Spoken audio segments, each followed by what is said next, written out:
Perubahan skema pensiunan PNS, begini info lengkapnya.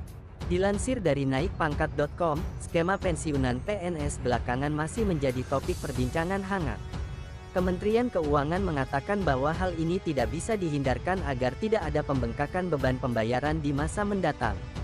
Isu perubahan skema pensiunan PNS ini ternyata juga merembet ke besaran pensiunan yang diterima oleh anggota Dewan Perwakilan Rakyat (DPR) karena cukup memberikan beban berat pada negara. Dengan demikian alasan Kementerian Keuangan menjadi jelas agar tanggungan negara berkurang, maka diperlukan pergantian konsep pembayaran dan hal-hal sejenis agar dapat menemukan solusi dari kemungkinan yang terjadi jika masih menetapkan metode yang sama. Reformasi di bidang pensiunan menjadi sangat penting, ujar Sri Mulyani saat rapat kerja bersama Dewan Parlemen.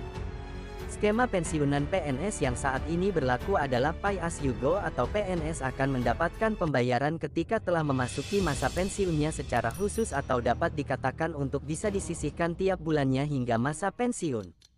Namun, melihat kondisi ekonomi dunia dan kebutuhan di dalam negeri, konsep pembayaran pensiunan tersebut tidak bisa dilanjutkan, sehingga harus diganti demi keberlanjutan ekonomi di Indonesia. Menurut data yang disampaikan, perhitungan skema dana pensiun dari hasil iuran PNS adalah sebesar 4,57% dari gaji yang dihimpun oleh PT Taspen Tabungan dan Asuransi Pegawai Negeri. Hal tersebut juga masih ditambah dengan dana dari Kas Keuangan Negara.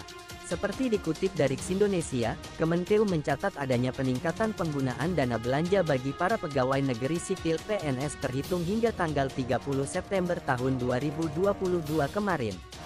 Dana belanja tambahan dimanfaatkan untuk penyaluran berbagai bantuan sosial dan program PEN ke masyarakat, penyediaan mesin, pengadaan atau perbaikan jalan, jaringan, pengairan irigasi, belanja pegawai untuk kepentingan pemerintahan, termasuk THR dan gaji K13 serta kegiatan operasional KL, tambah Sri Mulyani. Dikatakan juga bahwa ASN dari TNI Polri memang mengumpulkan dana pensiunan di PT Taspen dan di Asabri. Namun, pensiunan tersebut dibayarkan oleh APBN, bukan perorangan. Hal semacam ini dinilai akan menimbulkan risiko jangka panjang apabila terus berlanjut. Pasalnya prinsip Pay As You Go akan terus berlanjut dibayarkan kepada pensiunan hingga meninggal dunia. Dikutip dari Badan Kepegawaian Negara (BKN), kekhawatiran Menke masih terbilang wajar karena dana pensiun tidak diatur secara rasional sebelum-sebelumnya. Dengan begitu diperlukan sistem baru yang tentunya lebih memudahkan negara, namun juga memberikan manfaat yang lebih luas kepada pensiunan PNS, ujarnya. Berdasarkan catatan yang dimiliki oleh BKN, pembayaran pensiunan PNS di Indonesia yang dibayarkan pemerintah selalu mengalami peningkatan dari tahun ke tahun.